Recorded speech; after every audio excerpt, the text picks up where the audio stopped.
Halo semuanya, nama saya Nida Anavia dan pada kesempatan kali ini saya akan menjelaskan tentang transformasi digital dalam dunia kepemimpinan. Nah, di era modern seperti sekarang, teknologi digital berkembang dengan sangat cepat dan mempengaruhi hampir seluruh aspek dalam kehidupan manusia. Tidak hanya tentang komunikasi atau hiburan, tetapi juga dalam cara organisasi, perusahaan, atau bahkan negara itu untuk memimpin dan mengambil keputusan. Nah, di dalam materi ini saya akan menjelaskan beberapa poin penting tentang transformasi digital dalam dunia kepemimpinan.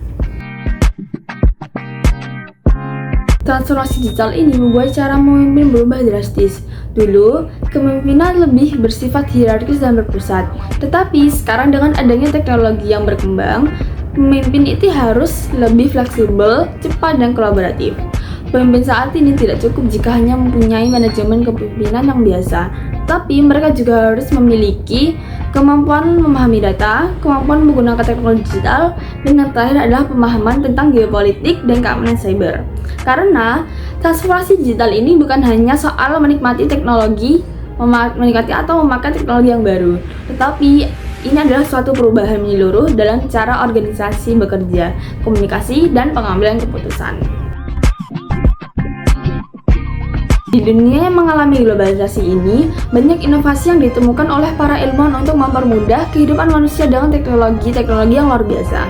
Salah satunya adalah kemunculan asisten AI ini. Nah, AI ini mulai digunakan dalam berbagai bidang, dan AI ini membantu manusia untuk mengelola organisasi saat bekerja agar lebih cepat, efisien, dan produktif.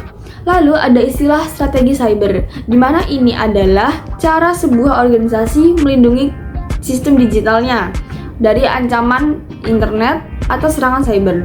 Nah, strategi cyber ini terdiri dari 3 bagian. Yang pertama defensif, yaitu melindungi sistem dan data. Yang kedua eksploitatif, yaitu memanfaatkan teknologi untuk meningkatkan kinerja. Dan yang ketiga adalah governance, yaitu mengatur dan mengawasi penggunaan teknologi. Jadi, pada era ini organisasi harus bisa mengenali ancaman, melindungi sistem, mendeteksi serangan, merespon masalah, dan memulihkan sistem jika terjadi serangan dalam organisasi mereka. Diplomasi cyber ini atau diplomasi yang dilakukan menggunakan teknologi digital dan juga diplomasi yang dilakukan untuk mengatur masalah-masalah di dunia cyber. Nah, contoh dari diplomasi cyber ini seperti penggunaan media sosial oleh pemimpin negara, aturan global tentang penggunaan atau perlindungan data, pengaturan tata kelola internet, bahkan kerjasama internasional soal keamanan cyber. Nah, di masa sekarang ini, media sosial seperti X atau dunia Twitter kini menjadi alat diplomasi modern karena negara bisa langsung menyampaikan sikap politik dengan sangat cepat dalam aplikasi tersebut. Tetapi, diplomasi cyber ini juga memiliki risiko besar seperti pertama, serangan cyber, lalu pencurian data diplomatik, yang ketiga penyebaran hoax dan disinformasi, yang keempat manipulasi opini publik, hingga operasi cyber antar negara. Maka dari itu, pemimpin perlu memahami sistem keamanan digital ini dan memahami dampak-dampak yang dihasilkan oleh teknologi ini. Di zaman seperti ini, pengambilan keputusan yang dilakukan dalam suatu organisasi tidak hanya melalui intuisi atau perasaan pemimpin, tetapi juga dipilih melalui data dan analisis. Nah, dari sini terdapat beberapa kemungkinan dari hasilnya. Yang pertama itu seperti keputusan lebih akurat, lalu lebih transparan, objektif, dan lebih mudah dipertanggungjawabkan. Tetapi dengan pengambilan keputusan berbasis data ini ada juga beberapa kekurangan seperti yang pertama, data yang salah atau tidak lengkap. Yang kedua, bias manusia dalam membaca data, dan yang ketiga adalah pemimpin hanya percaya pada data yang sesuai dengan apa yang dia pikirkan atau pendapatnya sendiri.